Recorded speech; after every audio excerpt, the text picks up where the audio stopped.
doing interviews because I didn't like myself. People always ask me stuff like, what is the best moment of your career, your memories? Yeah. I was on the road with two brothers. They're real brothers. I'm no relation, and I love them to death. They from Gary.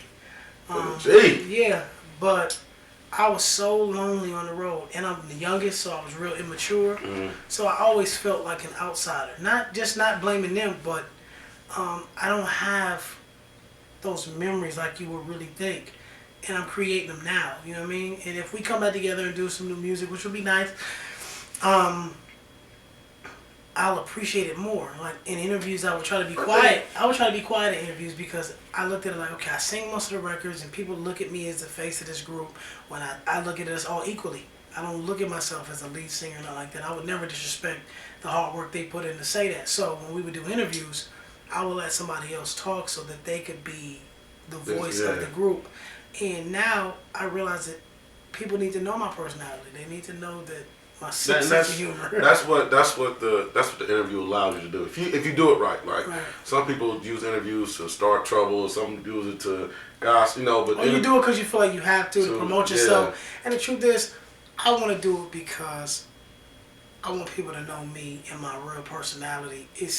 And I grew up watching it. If you my age, and I ain't gonna throw my age out there, but if you had Channel 47, we grew up on this group. You know what I mean? It was one of the hit records back in my day. So we're gonna leave that at that though. We ain't gonna keep vibrating on the age bracket. But in today's R&B, we can we all know that the game has changed dramatically. R&B singers of the past, you can get them a microphone and they can put on a whole show. Now they dancing off walls. The things have changed, and they can't keep their voice as they're moving around on the stage. In your eyes, as you've been in the game for almost 20 years, right? 18 years. Mm-hmm. So, what trend? How have you seen the industry change for the better and worse?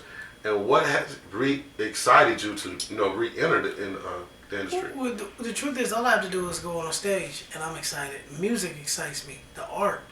What really has changed is we had to do so much to get heard. So by the time you heard us, we had already been prepped and we're prepared and we've learned certain things because we wanted to look a certain way.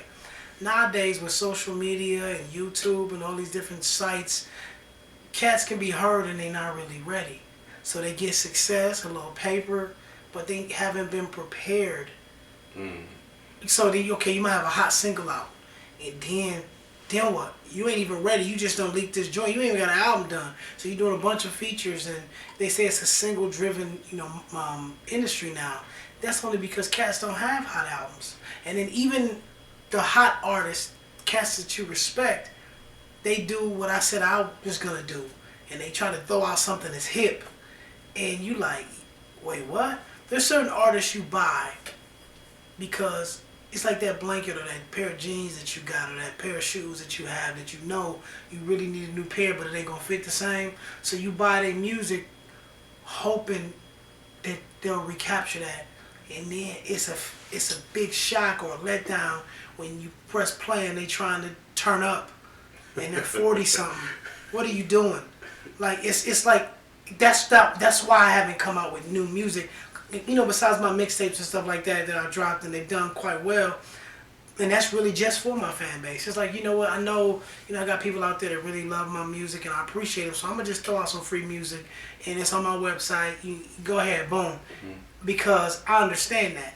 But for me, it's not about being relevant or reinventing myself. I have to be true to myself and just create music. So what made RL and Q and Wingo join forces to make this group? Because Genuine and they my manager managed Genuine the Tank. For us, we're friends. It was just really, it started with I written on Q's first solo album. I've been around him quite a bit. He was working on his new album and I knew he was, and I felt like there was a certain direction he should go in. So I would call him and be like, yo, so what's going on in your life? And then we hang up an hour later. I'd written about it, sent it to him. So he was like, man, what is you doing over there? So he finally came by the house and he was like, yo, we need to do something. So originally it was me and him, and we were sending records to the Shy and let Willie from Day 26 get on some records. So it was just really just for fun.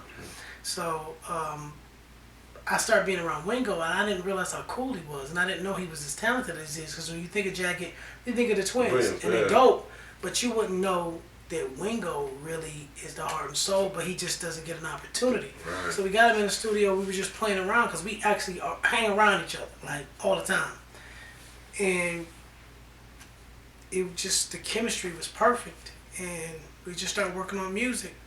The issue was that prospective groups might have an issue with it to an extent. Because they still got contracts? Not even that. It's like, it's almost, you feel like it's almost like a gang or something. Like we GDs or something. They Vice Lords, or Black Beat Stones or something. Like it really is like, you can't be cool with them. And I'm going to be honest, 112 was my favorite group. You know what I'm saying? I love Jagged. I remember I stole a CD out of a limo before it dropped. Like it was like back in the day. You know what I'm saying? So we're all fans of each other, and the difference is you look at rock artists, they'll come together and be like, you know what, let's form a group here and go out on tour, get this money, go back to my group.